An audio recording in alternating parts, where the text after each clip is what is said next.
Welcome to the Hardly Homestead. In this video, I'm going to be sharing what is the Hardly Homestead. And I'm just going to give you a fine example of that right out of the gate. I just spent about 15 minutes making a video for you with my new microphone, hooked up but not hooked up. And it has no sound. That by definition defines the Hardly Homestead. We named our home that we moved into on some land the Hardly Homestead many years ago because it was kind of a joke with our family as to the things that we did and didn't do and the tries and the fails, and we're just not incredibly handy and knowledgeable about, well, a lot of things, and we've just messed up. But we keep trying and we keep going. So that by definition is the Hardly Homestead. I'm going to tell you now 10 things that you're going to see on this YouTube channel, so you'll at least know what you're in for. Number one is me, over 50, starting a YouTube channel, and I have no clue what I'm doing. And by no clue, I mean I have watched a ton of videos that start telling you they had no clue, and then you start seeing, oh yeah, you did have a little bit of a clue. You did have some knowledge in certain areas. Now, I will go ahead and tell you, I do have another YouTube channel, but this was made by my son, and it was for informational purposes for our dog business. And it wasn't to make money. We did have Amazon affiliates on it, and so I think I made $12. It's still there. We still use it for informational purposes, but it wasn't this. So there's a lot of things that we didn't know, and I certainly didn't because my son did it. He just told me to talk. So I knew what I was going to talk about. I was confident in what I was going to talk about, and that's what I did. So I'm over 50. I'm starting this YouTube channel. I'm not buying some course that tells me all the things. I'm just watching other YouTube people, influencers, especially over 50, with their journey. There's lingo and things I do not know, and I have to research it. But here, I'll tell you what that lingo is, and I'll tell you what that means, and if I make money or I don't, because this is new. And I have no idea what to expect. What I do like is that it's stretching me. It's making me sit outside of my comfort zone and do something I am not remotely comfortable with. And I think especially when you're over 50, you kind of need to do that. You need to do something that just sits outside of your realm and try it. But I'm going for it, and I'm going to take you along with me. So number two is the title, and I just talked about that before I talked about being over 50 and on YouTube, is that we are hardly anything here. Do we garden? Yes. We had great thornless blackberries, and do you know what our donkey loves? Thornless blackberries. He can eat anything. It's like the Garden of Eden. But he had to go for the one apple tree. He ate our thornless blackberries that we've had planted for several years. Oh, Carl. So you will see us just trying to navigate what to do when we fail. And listen, we have more Pinterest fails than we do successes, and I'm okay with sharing that. Number three and number four and number five really roll in together. Number three is large family logistics. We have 6 kids, 3 are grown and flown. 2 of those have given us 3 grandchildren, 3 between them. So we're going to talk about what it was like with all 6 at home, how we managed that, the logistics of it, and then also talk about the 3 teens that we still do have at home and the big emotions that come with those because they're girls. That's so fun. So large family. Number 4 is adoption because the last 3, the teen girls, are adopted. So we're going to talk about adoption and what that looks like. I also work in the field. So there's a lot of things I'll share about trauma, about foster care. We were foster parents for 7 years, and that's how we adopted our girls, but also international adoption because I work in that field. I'm also an adoptee. I have a lot to share about my story and how I feel as an adoptee. And we're also a transracial family. We will talk about that with children with different race in our family, how we talk to them, what things that we teach them, other people asking questions. There's just a lot about that. And a lot of it is funny, or we treat it as funny because we like to laugh in this family. If we take things too seriously, life becomes very dull.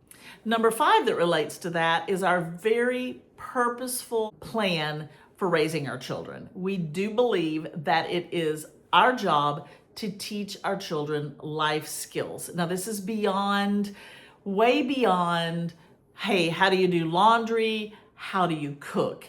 This is, how do we manage a home? How do we do the maintenance? Or do we have a fire extinguisher? Where is it? Do we know how to work it?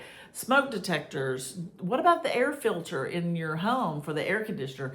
Your car, more than just we need to fill it up with gas. What about oil changes and tires? And what are we going to do if something goes wrong and we don't live in where our parents are, and we're not going to call mom every single minute? That's important to us too, is to teach adults more than the average, but we want to go a little deeper.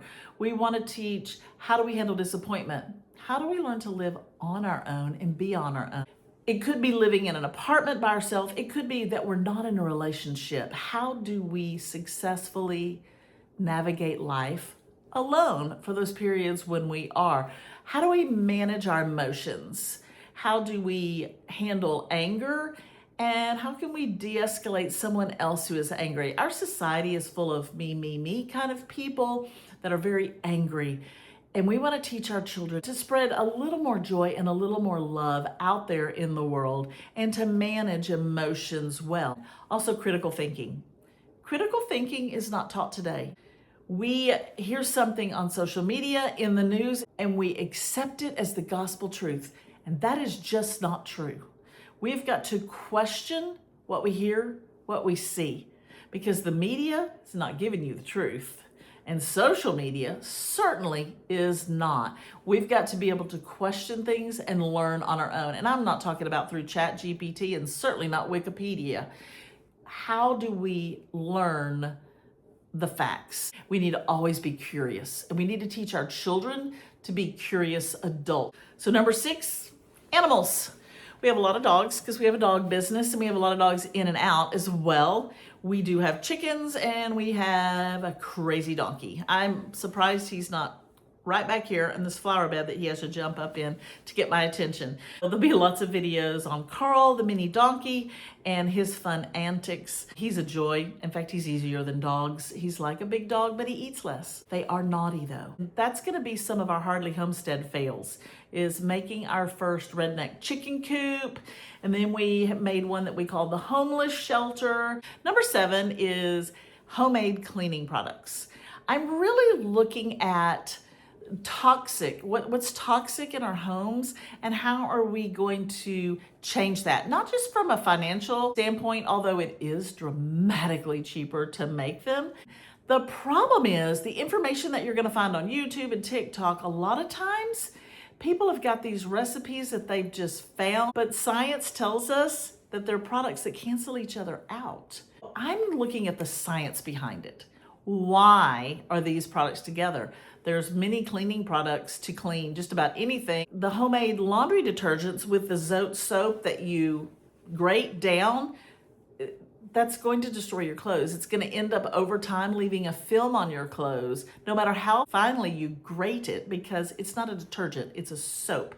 And what does that mean? So I'm going to define those things and tell you why we use, what each product is for, and why it's in there. Also, meals. Whew. When we had 6 kids at home, meal prep and meals were a big thing. For about 6 or 7 years, I was in a cooking group, and we cooked about 100 meals divided by 4 of us in about 4 or 5 hours together. It was a wonderful time. It's a season of my life that I look back with such fond memories. I'm not doing that now, but I highly recommend it, and I will talk about it, and I'm probably considering getting back into doing it again. Also, we eat a little more clean, but I'll define that for you because my husband is diabetic, so we're looking more keto-friendly type meals. Not to say that we don't have sugar and carbs, because I have teenage girls. And if I know something, I know teenage girls are made of sugar and carbs. I mean, really, they really are. We're gonna try to stay away from processed foods as much as we can. Organization. Now, that is vast on social media. There's tons of stuff that's on social media for organization. Mine's going to be with a little different spin. I know everybody says that.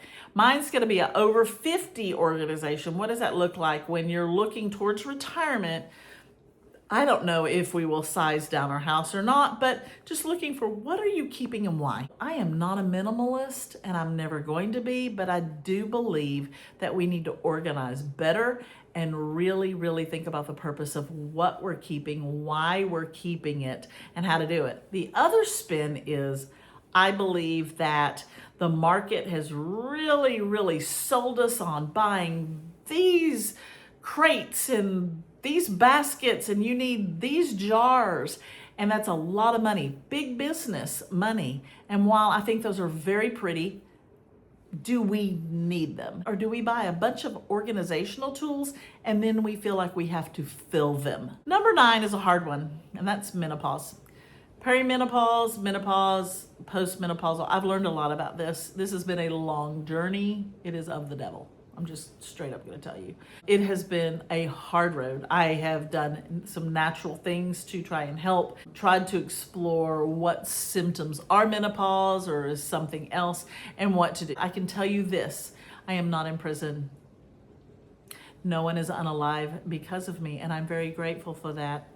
And it's because I've stayed on top of it.